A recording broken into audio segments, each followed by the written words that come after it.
కష్టపడే కార్యకర్తలకు ఖచ్చితంగా అవకాశాలుంటాయన్నారు టీపీసీసీ ఉపాధ్యక్షురాలు ఝాన్సీరెడ్డి. మమ్మల్ని ఎదురుకలేక ఎర్రబెల్లి దయాకర్ రావు పాలకుర్తిని వదిలి వర్ధన్నపేటకు మకాం మారుస్తున్నారని ఎద్దేవా చేశారు. పార్టీలో ఉంటూ గ్రూపు రాజకీయాలు చేస్తున్న వారిని వదిలిపెట్టనని హెచ్చరించారు.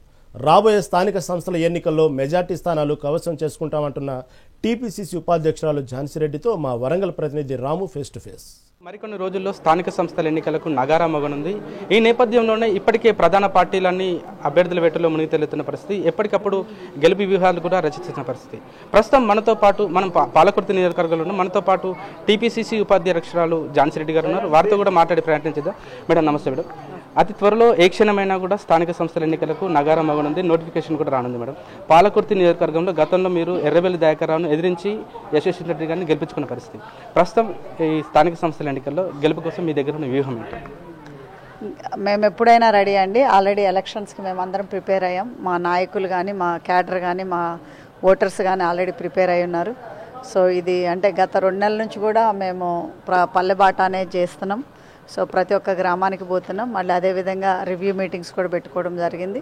మళ్ళీ అదేవిధంగా మా కోఆర్డినేటర్స్ కూడా వేయటం జరిగింది. సో ప్రతి ఒక్క గ్రామాల్లో కూడా పథకాలు కూడా గడప గడపకి మా నాయకులు కానీ తీసుకెళ్ళడం జరుగుతున్నది. అది గ్రామ లెవెల్లో కూడా ఆల్రెడీ ప్రిపేర్ అయి ఉన్నారు.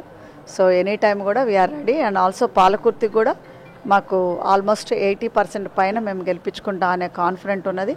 అదేవిధంగా మళ్ళీ ఆనాడు అసెంబ్లీ ఎలక్షన్స్ అప్పుడైతే ఎంత కాన్ఫిడెంట్ ఉన్నదో మా నాయకులు కానీ, మా కేడర్లో కానీ అదే ఉత్సాహంతో మళ్ళీ ఇప్పుడు కూడా అదే మెజారిటీతో గెలిపించుకుంటాం. పార్టీ క్యాడర్కు మీరు ఎలాంటి దిశానిర్దేశం చేస్తారు?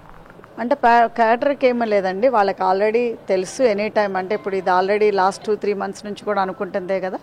సో ఇప్పుడు ఈ ఢిల్లీ ప్రయాణం వచ్చిన తర్వాత కూడా ఎప్పుడు వస్తుందో తెలియదు మీరు అన్నట్టుగా నోటిఫికేషను. సో నోటిఫికేషన్స్కి మేము అందరం కూడా రెడీ.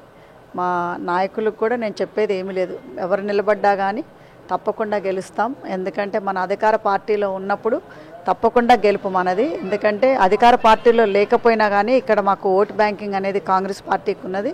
అదేవిధంగా లాస్ట్ 2019లో ఎలక్షన్స్ అప్పుడు కూడా మా సర్పంచులు, మా ఎంపీటీసీలు, జెడ్పీటీసీలు కూడా గెలవడం జరిగింది. సో అదేవిధంగా ఆనాడు మనకి అధికార పార్టీలో లేకపోతేనే మా కాంగ్రెస్ పార్టీ నాయకులు గెలిచారు. సో అదేవిధంగా ఈనాడు మన ప్రభుత్వం ఉన్నది.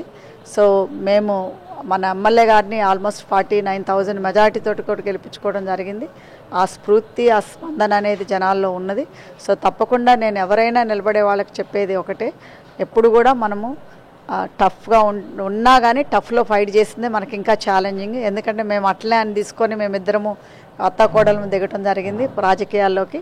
సో అదేవిధంగా నేను చెప్పేది ఏంటంటే మనం ఎప్పుడు కూడా ఒక బాటలో నడుస్తున్నప్పుడు ఎన్నో విధాలుగా వస్తే అవన్నీ కూడా మనం ఛాలెంజింగ్గా తీసుకొని మనం ఫైట్ చేయాలి. తప్పకుండా మన అందరి గెలుపు కూడా మనదే.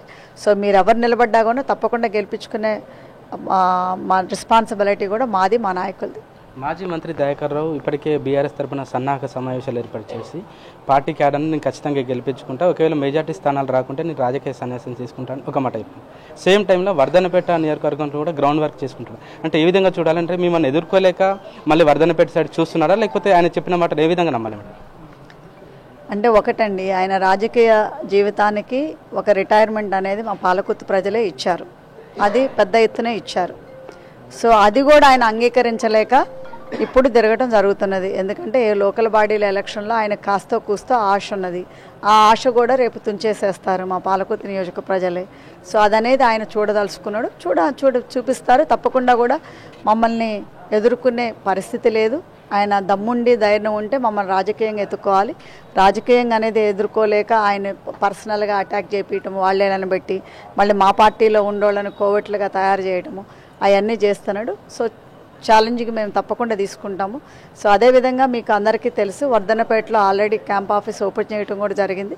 సో ఇక్కడ అనేది ఆయనకి మా వాళ్ళు కానీ, మా ప్రజలు, పాలకుర్తి నియోజకవర్గ ప్రజలు కానీ, మా లీడర్లు కానీ ఆయనకి ఎటువంటి సందు కూడా ఇవ్వరు, 1 ఇంచు కూడా. సో తప్పకుండా ఆనాడు కంటే కూడా ఈనాడు జరగబోయేది రేపు స్థానిక ఎలక్షన్లో ఇంకా పెద్ద ఓటమి పాలు అనేది జరుగుతుంది. కార్యకర్తలు ఎవరు కూడా ఈ గ్రూప్ రాజకీయాల కోసం మీరు ఆలోచించాల్సిన అవసరం లేదు. ఖచ్చితంగా కూడా పార్టీ కోసం కష్టపడ్డ క్యాడర్కు సముచిత స్థానం వస్తుంది. మీకు ఎన్నికల్లో కూడా సముచిత స్థానం ఇస్తాం.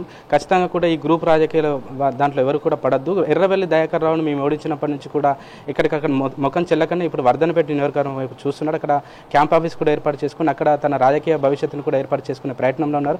రాబోయే స్థానిక సంస్థల ఎన్నికల్లో కాంగ్రెస్ పార్టీ అభ్యర్థులను మెజార్టీ స్థానాల్లో గెలిపించుకొని కూడా మరోసారి మా సత్తా ఏంటో చూపిస్తామని చెప్పేసి కూడా టీపీసీసీ అధ్యక్షురాలు ఝాన్సీ రెడ్డి గారు చెప్తున్న పరిస్థితి. కెమెరా పర్సన్ భిక్షపత్తు రాము మెగనంటి వరంగల్.